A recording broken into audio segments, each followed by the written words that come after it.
কিরে মা, তুই কেন চলে যাচ্ছিস আমাদেরকে ছেড়ে? আমি আপনাদেরকে ছেড়ে যাচ্ছি না মা, আমি যাকে ছেড়ে যাওয়ার আমি তাকেই ছেড়ে যাচ্ছি। দেখ মা, সমস্যা একটু থাকলে সেটাকে মানিয়ে নিতে হয়। আরে মা, এত কাকে বোঝাচ্ছ? এত বোঝানোর দরকার নেই, যাচ্ছে যেতে দাও না। যে আমাকে গুরুত্ব দেওয়ার সেই আমাকে গুরুত্ব দেয় না, যে ভালোবাসার সেই আমাকে ভালোবাসে না।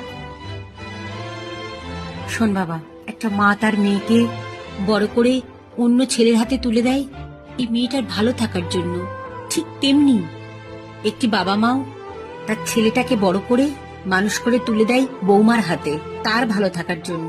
হয়তো সেই জন্য তাকে তার বাড়ি ছাড়তে হয় না, কিন্তু এই কথাটা মাথায় রাখিস, তোরও কিন্তু দেখভাল করার জন্য একটা মানুষের প্রয়োজন।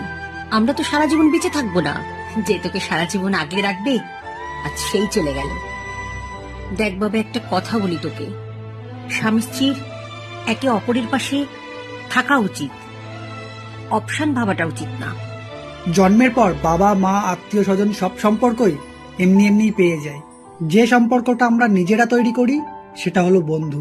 আর জীবনে স্ত্রী হলো পরম বন্ধু, যে সারা জীবন সাথে থাকে। তাই তাকে অবহেলা না করে ধরে রাখা উচিত ভালোবেসে।